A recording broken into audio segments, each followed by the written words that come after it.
Hey, I'm Dave Anthony, and I'm hosting this year's 2025-26 preseason panel for the MJHL's MGEU East Division. This year, we're joined with esteemed panelists, Cody from the Portage Terriers, Kevin, now with the Winkler Flyers, and new this year, Tyler from the Winnipeg Blues and Winnipeg Monarchs. Gentlemen, thank you so much for doing this today. How it's going to work is we're going to talk about each team in the East Division heading into the year. It's going to be a really interesting year. A lot of new players, a lot of new bodies, a lot of optimism in that MGEU East Division. And Cody, we'll start with you. The Portage Terriers coming off a second round exit last year, probably a bit of a chip on their shoulder. And reading your season preview on the Portage Terrier website, fantastic job. A lot of crossed out names, a lot of turnover for the Terriers. Take us through your thoughts after camp and preseason. Well, thanks, Dave. Yeah, things have been looking really well so far, despite the turnover, like you said. In junior hockey, and especially with the way things have kind of shaped up the last couple of years, I think this is going to be kind of the new norm for junior hockey. Lots of turnover, players moving different levels, and we see it not just at our level, but really all levels of junior hockey. And for the Terriers, to have the returning players that they do, I think they're pretty confident with the group that is coming back. And when you look, players are constantly being added, and who knows, even more players could come back. Wyatt Dreger came back just in time for the final preseason game. He was a player we weren't really expecting to have back. Mitchell Caitler, he was one of those players we were hoping last year being the rookie of the year, but it looks like he'll be playing out west. And so Ryan Vellon looks to be the guy in net for the Dogs this season. And so with a veteran 20-year-old in net like that, and then a lot of returning players, I think things are looking optimistic right now. Cody, that's great. Kevin, from the outside looking in on the Terriers, they are really unpredictable heading into this year. Blake Spiller is incredibly crafty at building a roster and not being very showy about it. So, although we probably haven't heard a lot, we've seen some of the Terriers games in the preseason. What are your thoughts of the Terriers heading into the season? Well, you could say they're predictably unpredictable because Blake Spiller is a seasoned vet. You can always expect the Terriers to throw something good at you every night. They've got good goaltending. And, normally around that Christmas, when you start seeing things rounding into form, you're like, okay, this is a legit contender. They go out and they find the pieces and, talk about great coaching and great strategists as well. They're just such a solid organization. You can expect the Terriers to be one of the best teams and one of the top teams in the MGEU East. Yeah, and a lot of that is based off of reputation from what Spiller's done in the past, but they are missing a lot of bodies. And Tyler, as someone who's watched some younger teams and had a lot of turnover in the teams that you cover, knowing that Portage is going to be dealing with that, do you expect them to have a bit of a rocky start, or is it something where that youthful exuberance is going to power them through to victories in the beginning of the season? Personally, I think it'll be neither. I think the vets that they are bringing back in terms of Dawson Madden, Owen Witt, pieces that are coming back to the Portage Terriers might get off to a really good start, and that will propel the younger core to sort of push forth, right? You saw Coy Funk last year, and he had a magnificent first half of the season before moving on to the Western League, and then eventually coming back, unfortunately dropping the injury. But you look at this core from the Terriers and what they've been able to build over the last couple of years, and like Kevin said, it's predictably unpredictable, but you can always expect Spiller to pull something out of his hat. All right, Cody, then just right to you to wrap up with the Portage Terriers. We were talking last night, actually, about the scoring depth and the scoring prowess of the Terriers. You believe it's going to be better than it was last year, which says a lot with how good that all four lines were for Portage last year. So give me a positive and give me a negative that you're a little concerned about to start the year from the view of the green and white. So for the positive, I'm just going to say, again, like you mentioned, the offensive players that the team has acquired this year. There are some 16-year-olds that have looked really good so far. And there are some new guys who have a lot of promise and a bit of a reputation coming in, which I'm excited to see. And as I was at that last preseason game against Nipawa, again, it's still preseason, so it's not the complete lineup. But the last couple of games, the offense has looked really good. And as I was looking at the lines, I was like, who is the top line here? Which line is going to be the best? Because all of them were looking really good, and there was some flashes of brilliance on all four of the lines in that final preseason game, and it was going to be tough. I was like, who do you start night one? The downside is that a lot of those players are younger, and so that is the negative side of, Can it last a full season? Is it going to be up and down like you sometimes see with younger players? And so that is the risk. But I also see a lot of offensive promise for some of these players that are coming in and are new to the team this year. And so overall, I'm fairly optimistic for how things are looking. I'm going to squeeze one more in for you, Cody. Give Sure. me a name that we did not hear of last year or even towards the end of last year that you think is going to be a household name for Portage Terrier fans in 2025-26. Well, I'll give you two. I'll give you 2 for 1, if you will, Dave. One player, actually, they were both on the team last year, but they didn't get as much attention. One is Breck Hershoff. He skates really well. He's got size. And I think that we saw last year, he battled the injury bug. He came to the team late and he didn't really get a chance to fully integrate himself, but he did have a few really good bursts when he was healthy. He's been ready in the offseason. I think he's going to be ready to go for the start of this season, and I'm excited to see him take a step forward. The other one, and so he's going to coming into his final season. The other is a rookie, Jonah Lemoyne. He came up last year in the playoffs. He was added to the club as a 16-year-old last year down the playoff stretch once he was done with his Brandon team. Now this year coming in for the start of the season, he's a guy who I think is going to have a lot of offensive promise, and I'm excited to see what he can do with a full season ahead. I watched him in the playoffs last year, and he was dynamic. He was a line driver in the end of the playoffs last year, which says a lot for a kid that age. So, yeah, there's going to be some special times in Portage. Transferring over to the Winkler Flyers, where Kevin Pauls has now staked his flag.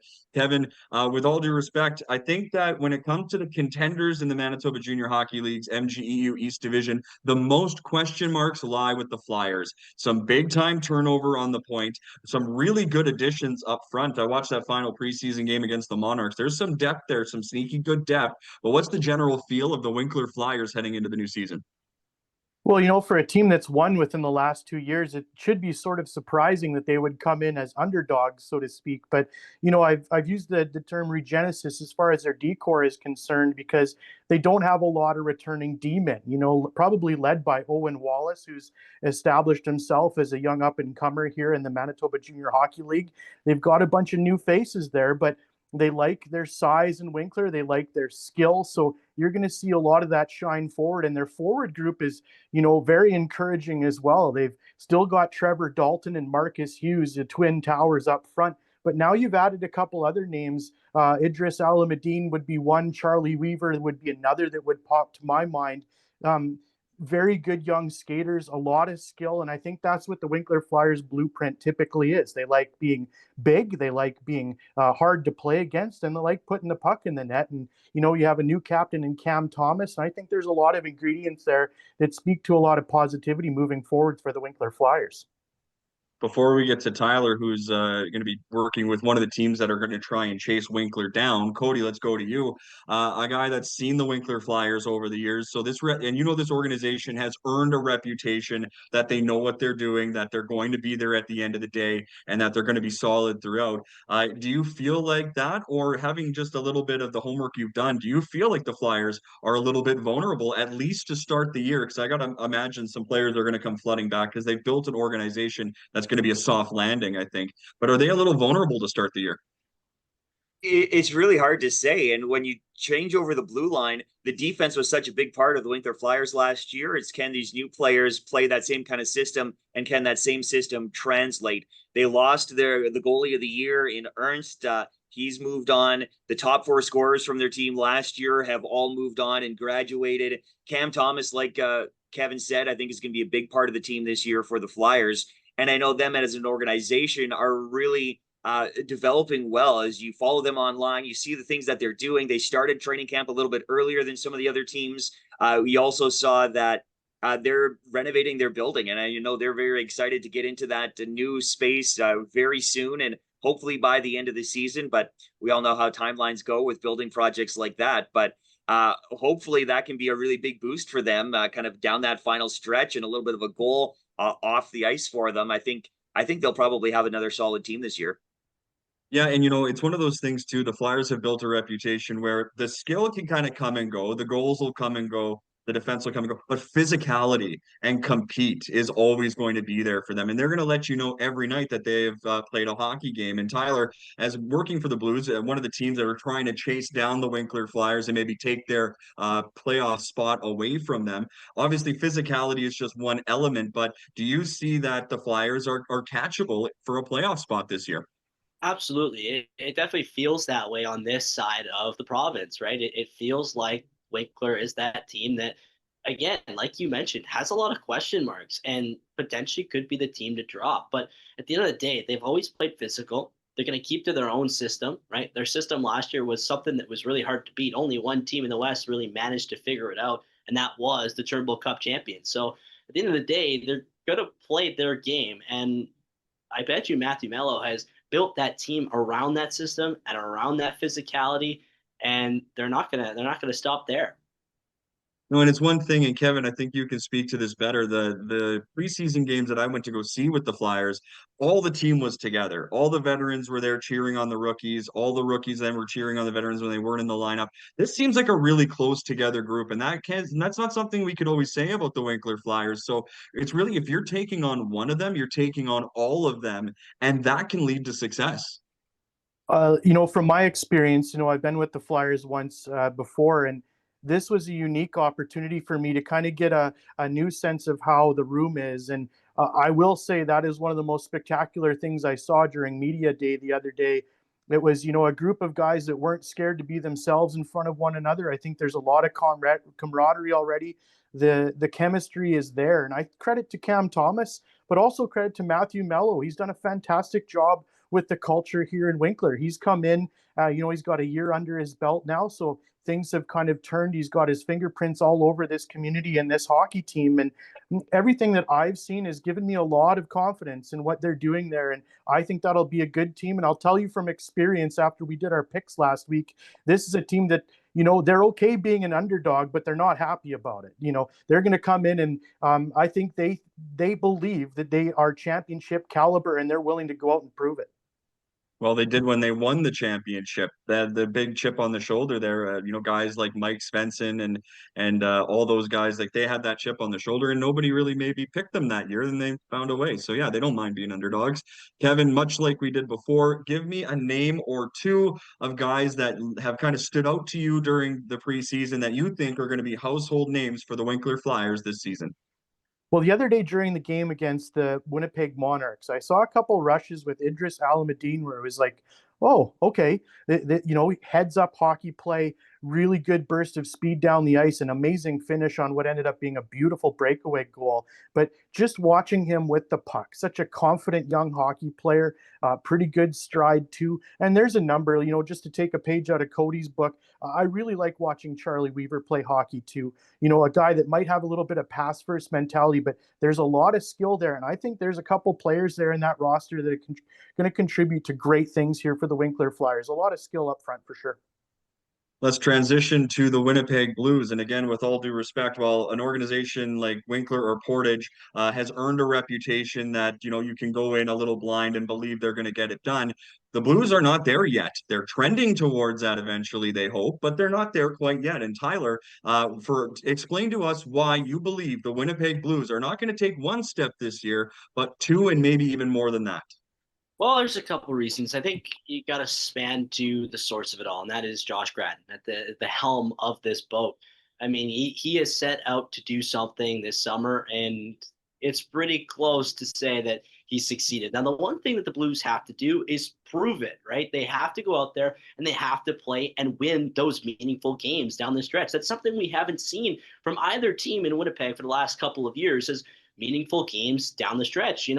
Last year in January, it felt like the team was out of it, and that's because statistically they almost were, right? So Josh Gratton has kind of built this new culture here at the rink training facility where everybody has come in and they've kind of understood that there's going to be some roles that need to be filled and that this team wants to take the next step, and hopefully the room wants to do that as well. And that's maybe something that was missing the last couple of years, right? The full sense of confidence. Now they have a dressing room and things like that. And let's let's point out the obvious. This is a different team. They will come into the season with a different attitude, and I think that alone might be a big jump.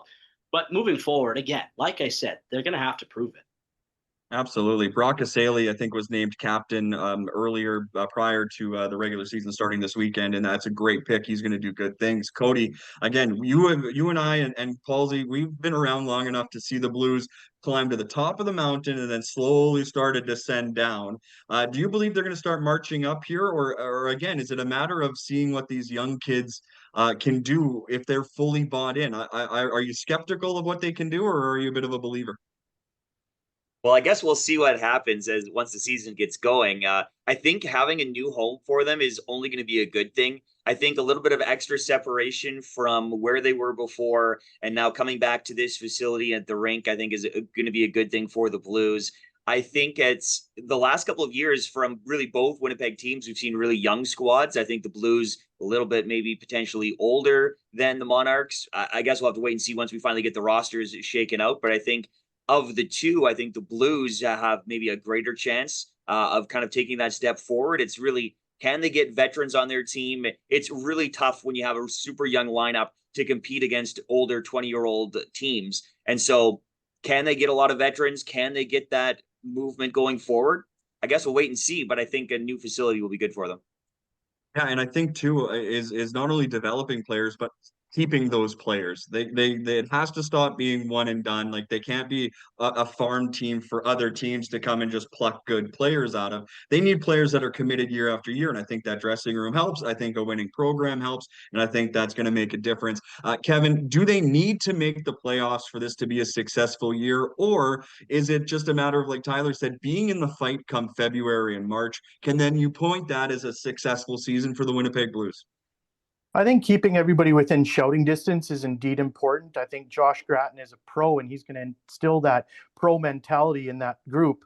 I think ultimately what they need to be is realistic in the fact that you need to go out and be a tough out every night. You have to go out and play every other team in the league like you deserve to win and come away with, some measure of success in that fact. And I'm not trying to say, that they're going to be in super tough, but they have moved. They've taken strides here to improve. I love what Josh has done with that group so far, and they're very confident as well. And why shouldn't they be?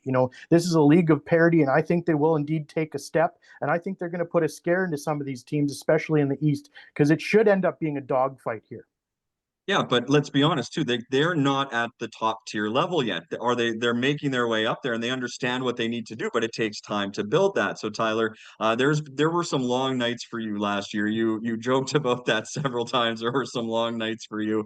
How important is a quick start, not only for points in the standings, but for confidence? Because like you said, how many times last year the guys went to the rink already down? It felt like it was 2-0 before warmups were even done.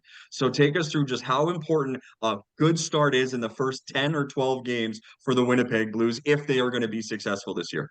Well, it's massive. I mean, you looked at what Selkirk did last season and how they were able to go on that winning streak. And although they couldn't really succeed in terms of making the playoffs, it certainly helped keep them in it down the stretch. So if you look at this, you need that strong start. You need that shock factor in a sense, right? Because I don't really think anybody's expecting them to be at the top tier. So if they can, maybe plummet some of those top teams to start, it'll really, really, really do dividends to their confidence. And also speaking to their confidence, something that I've been able to see through preseason, because I've been to 5 of these games already, is that this team doesn't quit.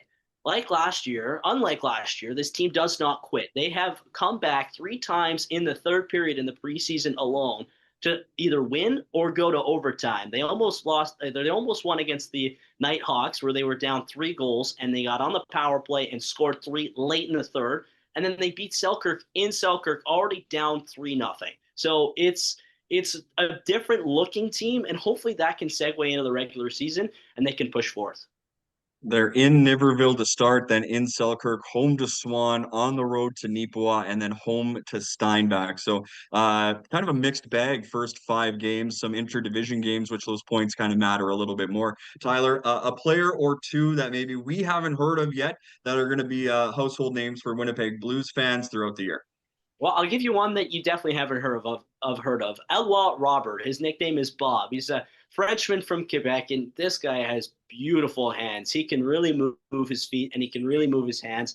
You know, atop that preseason league leaders right now in points. He has manned that top power play, and he's really good at moving the puck. And one name that a couple of you, obviously being in the league for quite longer than me, a name that you would recall is Matthew O'Sullivan. He was named an assistant captain earlier this morning, and he has played phenomenal. He is leading the league in preseason scoring right now with 11 and 4 games. So he is also on that power play, and in that top line, they can really move the puck. And O'Sullivan has really kept up, and man, can he ever shoot. Yeah, but again, it's going to come for the forwards in the second, third, fourth line. Like they cannot get filled in every night. And again, it's about buying in, and it's about that compete level, like Kevin, you were saying.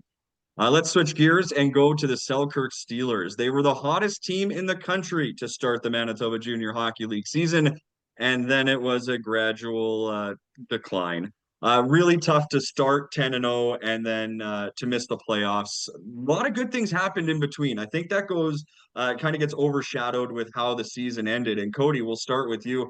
I don't know what it is about the Steelers. From a Steinbach perspective, they are one of the peskiest teams. They always seem to be just a thorn in the side, whatever the score is. This Selkirk team, it's going to be a real different look this year, but that attitude still might be the same. Yeah, it definitely seemed like that when playing against them, that they really like to get under the skin of their opponents. We'll see if that translates to another season here with new faces coming in and some of the familiar faces leaving. Some of their top 3 scorers are gone this year, McCarthy, Warnick, and Guevara. And so obviously that's going to be a challenge for them finding offense this season. Last year, they were kind of right on the borderline of making the playoffs. They were one of the 3 teams that had over 1,000 penalty minutes on the season. And so, like you said, kind of that thorn in the side, can they stay out of the box a little bit more? Is that maybe going to translate to some fewer goals against? Is that something that they can maybe clean up this season and be the difference between making the playoffs or just being on the outside looking in? I think Selkirk has put together some decent teams. It's just keeping it going all season long. Witham is coming back. He had 50 points last year. He's an 05. And so I think he could be part of the leadership group, at least offensively, for this team this year. You know, Kevin, Hudson Friesen, we've known him for a long time, and he always just kind of goes about his business, and he's very detailed in his systems, and he designs systems around the teams that he kind of creates. So whether this team is going to be a goal scoring team, a defensive team, that still is kind of up in the air. But there's a level of trust in Hudson Friesen that he will do what it takes to get the best out of the roster he's created. Yeah, and you talk about a bit of turnover too, but it's another opportunity for Huddy to show why he's a great coach in the Manitoba Junior Hockey League. There's a bunch of new players, and they have a bunch of young guys too. One of which, Carter Haney, I've seen him play at the AAA level a little bit. Explosive young hockey player, and they've got a bunch of talent there too. So it's a matter of Hudson finding ways to fill in those holes and to maximize it. And it will be, a different scape for some of the veterans there as well. Cody mentioned with them there, but they have a couple of good returnees. I think they should be solid, but they're going to have to find that consistency. Starting off really hot last year and then kind of fizzling out, I know was probably a bit frustrating. So again, they need to be one of those teams that's a little more responsible, a little more disciplined, stay out of the penalty box and be a consistent hard team to play in night out. And you could find yourself battling for one of the top 4 playoff spots and without, getting down to the nitty gritty and then ultimately falling short. But, Selkirk is one of those teams that could be a real wild card in the Eastern Division. Well, they absolutely are. Because again, you look at their roster and they have on paper a team that can score goals. You worry about the defense a little bit, the goaltending. It should be there, although they got a really young backup, an 09 backup to Ethan Sawyer. And Tyler, you've seen Selkirk, especially at the start of last year. You were very high on them for good reason. And it's part of them making the Blues and the Monarchs struggle as much as they did because they did play them so much in the beginning of the year. So you've seen this team, and you know that if you sleep on them, they can hurt you. Yeah, and it's because they play with so much speed, and that's been their motto the last 3 years. They play with lots of speed. I think Owen Warnick, we can all agree was one of, if not the fastest player in the MJHL last year. He can absolutely fly. And in Selkirk, that rink can feel like a lunch pail. They play really fast through the neutral zone. They kind of feel small with that older rink, right? So it's one of those things where if they can continue that motto and they can play with a lot of speed, they're going to find the back of the net a lot because speed does kill. But are they going to be good enough to keep the puck out of their net? And that's been an issue too. Like Cody and both Kevin alluded to, special teams have bit them in the past. Yes, they can score shorthanded, but you don't really want to have four guys on the ice when the other team has five. So are they going to be able to defend well enough? And because that was an issue, you cannot try and win 6-5 every night in this league. Well, they're looking for more depth on the back end, and you can kind of tell. They brought in Jules Delapoulet, who's really, really good. He can move the puck well, but he has more of an offensive spark than a defensive spark. And it kind of feels like they are definitely feeling the miss of Owen Johnston right now, who on that back end last year kind of filled a void that they now have. So we'll see if they can kind of replace that, but it's going to be hard. It is, and it's going to be by committee. And I think we can all agree that, especially early on, whether you're Portage, Winkler, Blues, Selkirk, Steinbach, doesn't matter. A lot of it's going to be by committee to start. And then you kind of see how the first month goes. For me, a player that stands out, he was hurt a fair amount last year, but Cole Babbage. He is a sneaky good player. I think he's going to be kind of the offensive catalyst on this team. He's dangerous in the offensive zone, especially from the hash marks down. So if they're going to get some offense, I think it's going to be out of him and Griffin Crone, also another really good player. Kevin, you are with the Winkler Flyers now, but you used to be with the Niverville Nighthawks. And after a couple of years of fighting their way up the mountain, you could make a pretty solid argument that they could win the MGEU East Division on paper right now. Just take us through your thoughts of seeing your former team, the Niverville Nighthawks. Well, you talk about them on paper, Dave, and you know what that means. But, one of the largest returning group of players, a pretty solid returning group of defensemen. They've got Austin Dubinsky back in goal, who I thought ended up, down the stretch last year was one of the best goaltenders in the entire league. Super athletic, fine young man. And I think he performed extremely well come playoff time. So a lot going for them in net. Their defensive core being, they just traded for Kristanovic, Luke Wagner, Parker Carrier, Jace Konechny is back. That's quite a returning group. And then you have, it feels like Merrick Bowles has been around since the late 70s with the Niverville Nighthawks. He's been there forever. And then, Hayden Wedden's up there too. And Adam Vigvason. I think Adam Vigvason is going to challenge one of the top players in the league and could end up being one of the MVPs this year. Explosive hockey player, fantastic hockey IQ, and an even better young gentleman. What an encouraging group they have in Niverville, and knowing what the coaching staff, Ty Anderson, Mike McCauley. I want to talk about Mike McCauley and his fantastic job as a GM and what he's done with this group. Lots of good things for Niverville. And I think they're going to take a step up this year and could be one of the top 2-3 teams in the MGEU East. Let's go to Tyler for this one. Tyler, let's talk about Niverville defensively. Kevin brought it up. Yes, they're very experienced. They have got some really good, solid defensive pieces that can move the puck. Can they score enough from the back end, though, I think is the question. I think you saw during the preseason them kind of filtering through different guys on the power play. Dwight Hurst is trying to find that offensive catalyst. They have like Luke Wagner can score. I think he's going to be okay. But other than that, they've got big, heavy bodies that can move the puck, but aren't necessarily, guys that are going to score. Is that going to be an issue for the Nighthawks, at least to start the year? I don't think so. I don't think they need that scoring depth on the back end because I think they have it on the forward group. I mean, their top two lines is going to be really strong, and one of the top, the best top sixes in the league in terms of scoring goals. You would hope, right? Obviously, that's speculation, but from watching them in preseason, that top line is firing on all cylinders, and the season hasn't even started yet. So we're going to have to see, but the depth on the back end, it's going to be defensive, right? Trying to keep pucks out of their net. And I think that's something that they want to improve on from last season when they pick up Aaron Kristanovic, who obviously did that for the Northern Manitoba Blizzard last season. So looking into it further down the road, I don't think it's going to really make an impact. Cody, as the seasoned veteran of this panel, you can speak to this. Niverville is returning 14 players, plus they added Tyler Bernier and Aaron Krestanovich. So 16 players with Manitoba Junior Hockey League experience, 2 with championship experience. How much is that going to factor into the start of the Niverville Nighthawks season? And how much weight do you put on that experience, helping them get through the early ups and downs of what this season could bring? Honestly, before you even asked that question, I was thinking just about their veteran returning presence. And when you have your top 2 forwards back, not on top of all the other players you just mentioned, that's a huge boost. You know where your offense is coming from. You know which guys are expected to lead the way, and you can have that confidence going into the season. And so I feel like whenever we played against them last year, they always played us really tough. I think this is a good club in Niverville. And I think that with that experience and with that veteran leadership, I think they're only going to get better this year. And I think they're going to be a really tough team and could be one of the top teams in the league this season. All right, so wherever they finish in the MGEU East Division, Cody, I think is somewhat irrelevant. Does Niverville need to get to the second round this year for it to be considered a successful season? They've been ousted in the first round twice now. Do they need to get to the second round? Is this the year as they continue to try and progress, or is it even more than that? Do they need to get to the finals with this group?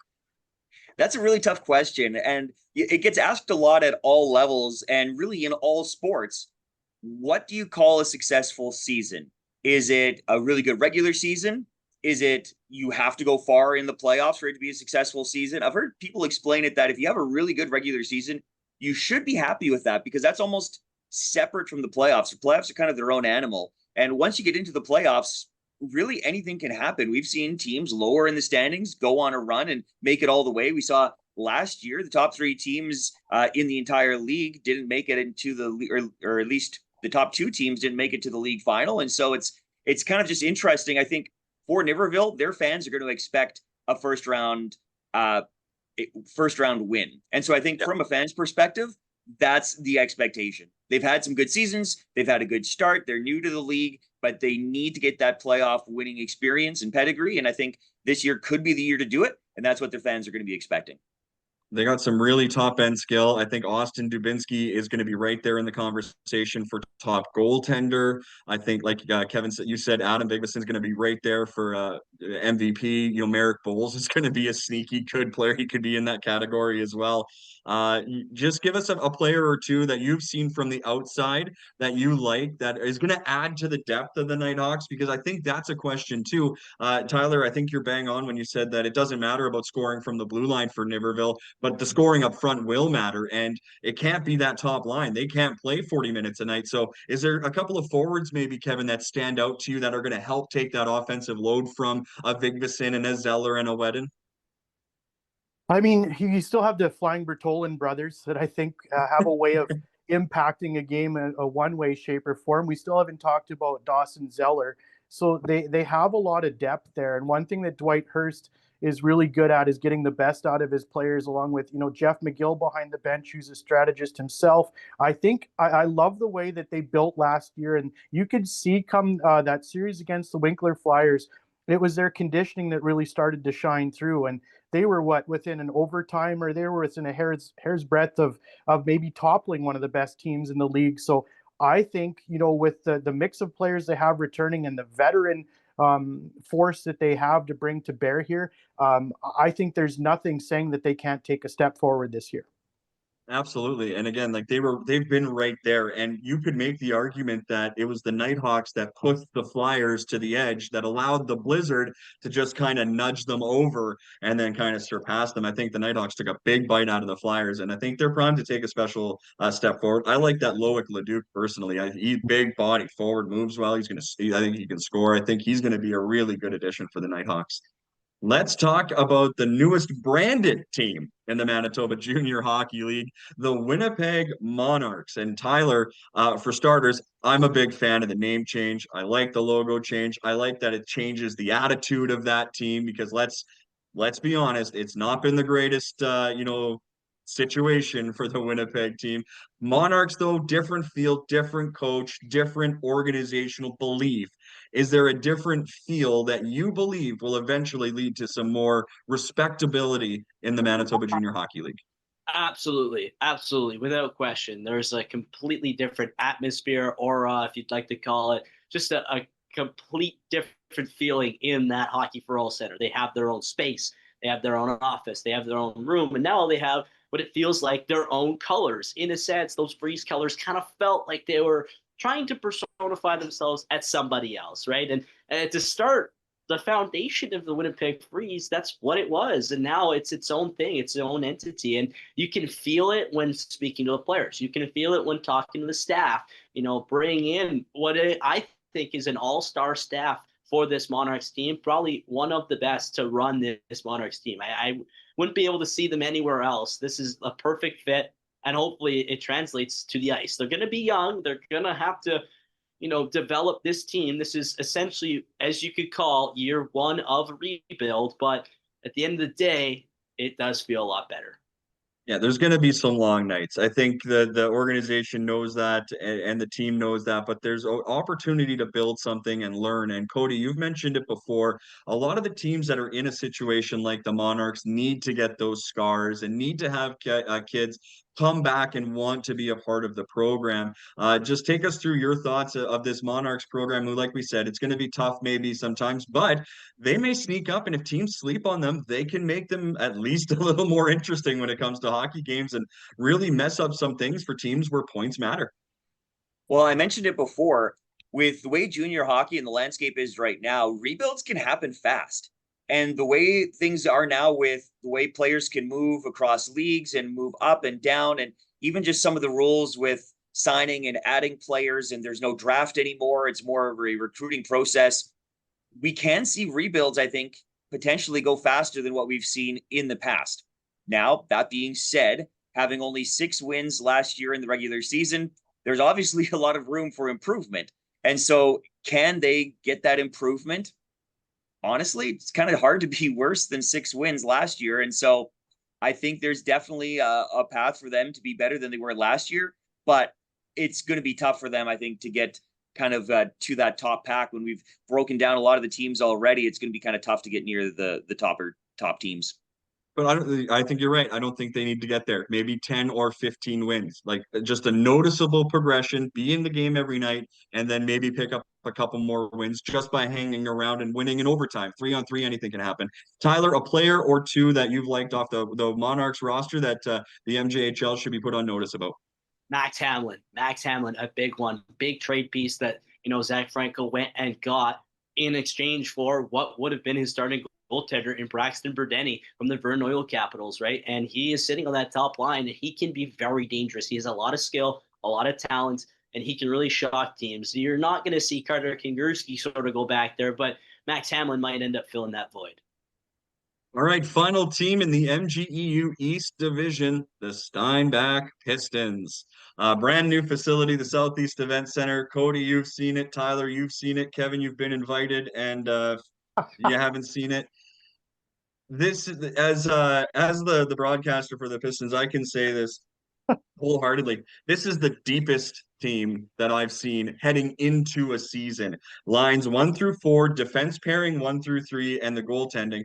It is incredibly, incredibly deep. But with that comes expectations. And Cody, from a program as well as Steinbach, where the Pistons wanted to be the Portage Terriers when they were as successful, and I believe they've matched there now. And there's so much respect between each organization. Just speak to those expectations and what that kind of feels like for an organization going into a year where there's some lofty goals. Well, I know you feel it, and I feel it, and a lot of the teams do. That we've been talking about today is that when you come into the season, you just expect, okay, we're going to be in the playoffs. Are we going to win this year? That's the kind of conversation that you hear around the rink. Do we have the team? Are we going to go all the way this season? And like you just said, the Steinbach Pistons have put together one of the top teams in the MJHL year over year. They've been consistently at the top, just the program that they have. And I've mentioned it before because I think it is a big deal, just the way recruiting works now in the league. When you've got an event center like that, that's a huge recruiting tool. When you have that winning pedigree, when you have all of those kind of resources, it is a huge benefit for a team like Steinbach. And I think they're going to be able to try and take advantage of that as much as they can. And I think that for them, it's probably going to be another really successful season. And it's going to be tough on a lot of other teams when they have to go into the Southeast Event Center.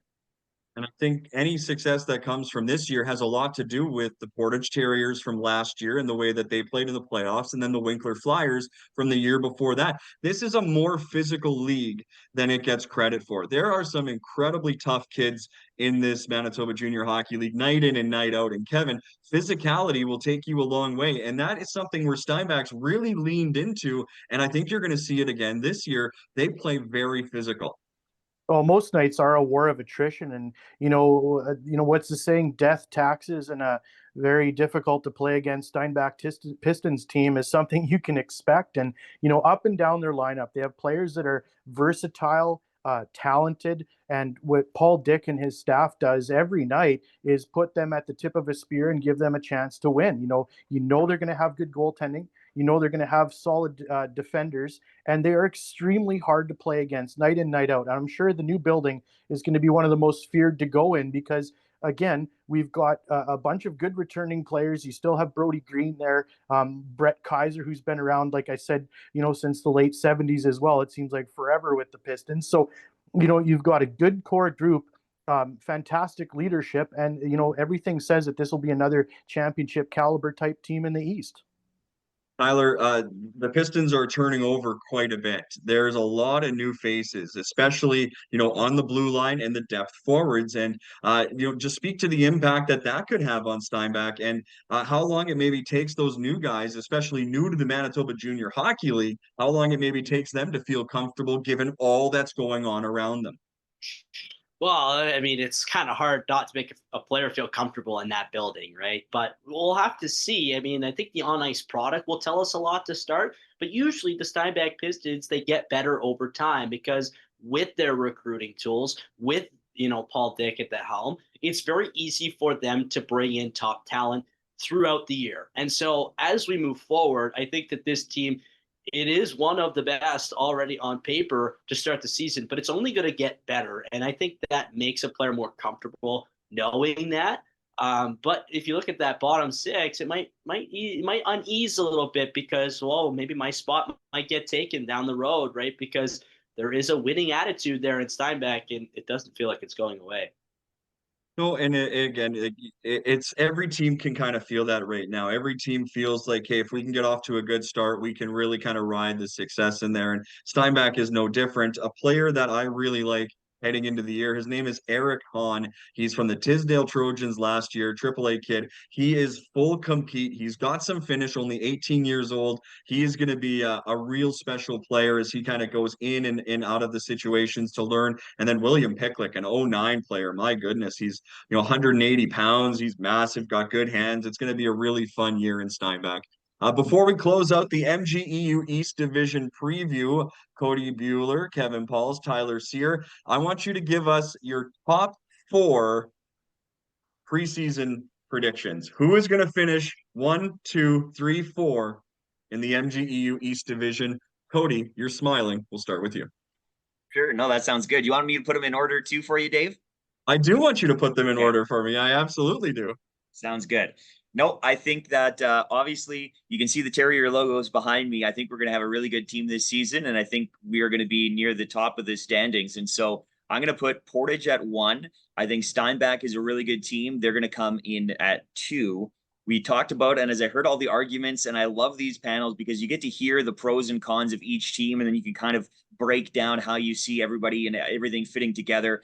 I think that Niverville is going to have a great season. They're going to move up into 3 with Winkler still holding on to a playoff spot at 4. So I'm going to go Portage, Steinbach, Niverville, Winkler. Kevin Pauls, your thoughts on the top 4 MGEU East Division teams as we sit here today before a game's even been played? Who's going to be the top 4 at the end of the year? Well, I'm totally with Cody. I love these panels. I love hearing everybody's arguments and very good ones, very educated ones. So thank you for all your opinions, fellas. It's great. And so here we go. I'm going to get in a bunch of trouble here. So I'm going to pick the Nighthawks at number 1. They're going to come out and surprise everybody, and I think they're going to take a firm hold of the East this year. The Pistons, perennial championship caliber, like we talked about. I think they're going to come in at 2. No offense to you, Cody, but I'm going with the Winkler Flyers at 3 and the Portage Terriers at 4, because I think it's going to be an absolute dogfight. And I really hope it is, because then the fans benefit, and so do we, getting to call some of those games. It's going to be great. Yes, and I think we can agree early on. We said the top 4, but I think we know who would be pushing right there in that 5th spot if we were naming the top 5. And Tyler, I feel like maybe our 5th team is going to be a different number for you within the top 4 of the MGEU East Division. Your thoughts today heading into the season? Well, I have my hopes and dreams, right? But at the end of the day, what I've seen on the ice is it feels confident and it feels promising. And I thank you very much for letting me come on this panel. It's my first one, and it was a lot of fun. But I think in that one spot, you're going to be looking at the Steinbach Pistons. I think it's really hard for them not to follow up a really good season last year, and with the depth that they brought in. I think you're going to see that Niverville spot is number 2, but I don't think they're going to be very far off. I think the East will be very tight. I think that top 4 is going to shuffle around a lot down the stretch. I think Portage will come in at 3, and I do think the Blues will squeak in, but it won't be by much. Might be even 2-3 points at the most in that 4. Yeah, and that's really fair. Again, I think you're spot on. I think the top couple of teams are going to have a bit of a buffer from the middle pack, but once you get into the playoffs, anything can happen. I've got Steinbach at 1. I've got Niverville at 2. I got Portage at 3, and it really could have gone either way, Portage or Niverville, because I've seen Niverville and I haven't seen Portage, which scares me very, very much as someone who works with a team that has to play Portage. Very scary. And then number 4, and I think it's going to come down to the last 2 weeks of the year, but the Winkler Flyers are going to get in at number 4, and then we could go with playoff previews, but let's maybe get a few regular season games under the belt before we do playoff previews, eh? Kevin Pauls, Tyler Cyr, thank you so much for doing this today. I'm Dave Anthony on behalf of the Manitoba Junior Hockey League. That is your MGEU East Division preview.